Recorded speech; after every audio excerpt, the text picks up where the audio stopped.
লা হাওলা ওয়ালা কুওয়াতা ইল্লা বিল্লাহ 100বার পড়লে কি হয় আপনি জানলে আশ্চর্য হবেন। চারদিক থেকে বরকত শুধু আসতেই থাকবে। লা হাওলা ওয়ালা কুওয়াতা ইল্লা বিল্লাহ এটি পাওয়ারফুল একটি দোয়া। কোনো ঋণগ্রস্ত ব্যক্তি যদি ঋণ পরিশোধের উদ্দেশ্যে এই দোয়াটি আমল করে, আল্লাহ তাআলা ঋণ পরিশোধের ব্যবস্থাপনা করে দিবেন। কোনো শারীরিক অসুস্থ ব্যক্তি যদি সুস্থতা লাভের উদ্দেশ্যে এই দোয়াটি আমল করে, আল্লাহ তাআলা তাকে শারীরিক সুস্থতা প্রদান করবেন। কোনো অভাবগ্রস্ত ব্যক্তি যদি অভাব দূর করার নিয়তে এই দোয়াটি আমল করে, আল্লাহ তাআলা তার অভাবকে দূর করে দিবেন। কোনো দুঃখ কষ্টে জর্জরিত ব্যক্তি যদি এই দোয়াটি আমল করে, আল্লাহ তাআলা তার দুঃখ কষ্টকে দূর করে দিবেন। কোনো বেকারগ্রস্ত ব্যক্তি, তার কোনো জীবিকার ব্যবস্থা হচ্ছে না, কোনো কর্মস্থলের ব্যবস্থাপনা তার হচ্ছে না, সে যদি বেকারত্ব দূর করার উদ্দেশ্যে কর্মের সন্ধান লাভের উদ্দেশ্যে এই দোয়াটি আমল করে, আল্লাহ তাআলা তার বেকারত্বকে দূর করে দিবেন, কর্মসংস্থার ব্যবস্থাপনা করে দিবেন।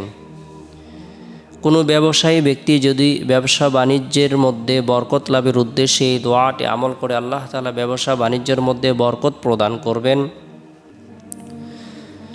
যে কোনো উদ্দেশ্যকে সামনে রেখে, হাজতকে সামনে রেখে বরকতপূর্ণ এই দোয়াটি যদি আমল করে, আল্লাহ তাআলা তাকে গায়েবী সাহায্য প্রদান করবেন।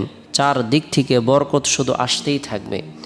আল্লাহ তাআলা এমন জায়গা থেকে রিজিকের ফয়সালা করে দিবেন যার ব্যাপারে তার কোনো কল্পনাও ছিল না, ধারণাও ছিল না। লা হাওলা ওয়ালা কুওয়াতা ইল্লা বিল্লাহ এই দোয়াটির অর্থ হলো অসৎ কাজ থেকে বেঁচে থাকার শক্তি এবং সৎ কাজ করার সামর্থ্য কারণে আল্লাহর সাহায্য ছাড়া। হজরত আবু আইয়ুব আনসারী রাদিয়াল্লাহু তাআলা আনহু বর্ণনা করেন, মেরাজের রাতে রাসূলুল্লাহ সাল্লাল্লাহু আলাইহি সাল্লাম হজরত ইব্রাহিম আলাইহিস সালামের নিকট দিয়ে গেলেন। হজরত ইব্রাহিম আলাইহিস সালাম জিব্রাইলকে জিজ্ঞাসা করলেন, জিব্রাইল তোমার সঙ্গে ইনি কে? জিব্রাইল আলাইহিস সালাম জবাব দিলেন, ইনি মুহাম্মদ সাল্লাল্লাহু আলাইহি সাল্লাম। হজরত ইব্রাহিম আলাইহিস সালাম তখন বললেন, আপনি আপনার উম্মতদেরকে বলবেন তারা যেন জান্নাতে বেশি বেশি করে চারা গাছ লাগায়। জান্নাতের মাটি উত্তম এবং সেখানে জমিন প্রশস্ত। রাসূলুল্লাহ সাল্লাল্লাহু আলাইহি সাল্লাম জিজ্ঞাসা করলেন, জান্নাতের চারা গাছ কি? হজরত ইব্রাহিম আলাইহিস সালাম বললেন, লা হাওলা ওয়ালা কুওয়াতা ইল্লা বিল্লাহ।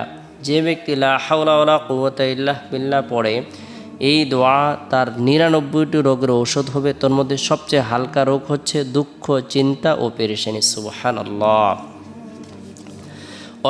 অসৎ কাজ থেকে বেঁচে থাকার শক্তি এবং সৎ কাজ করার সামর্থ্য কারণে আল্লাহর সাহায্য ছাড়া আমার হায়াত, মৌত, রিজিক, ধন দৌলত সব কিছু আল্লাহ তাআলার হাতে।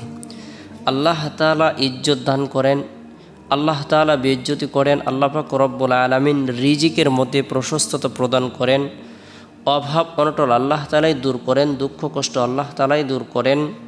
তাই আমরা আমাদের উদ্দেশ্যকে সামনে রেখে বরকতপূর্ণ এই দোয়াটি আমল করব। অনেক মা বোনেরা নিঃসন্তান, যারা সন্তানের প্রত্যাশী, তারা যদি নিয়মিতভাবে এই দোয়াটি আমল করে, আল্লাহ তাআলা তাদেরকে নেককার সন্তান প্রদান করবেন। অনেকেই দেখা যায় স্বামী স্ত্রীর মধ্যে মনোমালিন্য, তারা যদি এই দোয়াটি আমল করে, আল্লাহ তাআলা তাদের মধ্যে মিল মোহাব্বত, ভালোবাসা, বন্ধন সৃষ্টি করে দিবেন। অনেকের স্বামী পরক্রিয়া করে, স্ত্রী যদি লা হাওলা ওয়ালা কুওয়াতা ইল্লা বিল্লাহ এই দোয়াটি আমল করে, আল্লাহ তাআলা স্বামীর মনকে ঘুরিয়ে দিবেন, ফিরিয়ে দিবেন, স্ত্রীর প্রতি সে মনোনিবেশ হবে। যার ছেলে মেয়ে কথা শোনে না, তারা যদি এই দোয়াটি আমল করে, সন্তান আনুগত্যশীল হয়ে যাবে। অর্থাৎ যে কোনো উদ্দেশ্যকে সামনে রেখে যদি আমরা এই দোয়াটি আমল করি, আল্লাহ তাআলা চাহে তো আমাদের উদ্দেশ্য পূরণ করে দেবেন। অবিবাহিত ব্যক্তিরা যদি এই দোয়াটি আমল করে, বিবাহর ব্যবস্থাপনা হবে। আল্লাহ পাক রব্বুল আলামিন ভালো সম্বন্ধের ব্যবস্থাপনা করে দেবেন। আমরা ফরজ নামাজ সম্পূর্ণ করার পর গুনাহ মাফের উদ্দেশ্যে ইস্তিগফারের আমল করে নেব, দুরূদের আমল করে নেব। এরপরে 100বার লা হাওলা ওয়ালা কুওয়াতা ইল্লা বিল্লাহ আমল করব, আল্লাহ তাআলা এমন কিছু নিয়ামত প্রদান করবেন যা আমরা কল্পনাও করতে পারিনি। সুবহানাল্লাহ।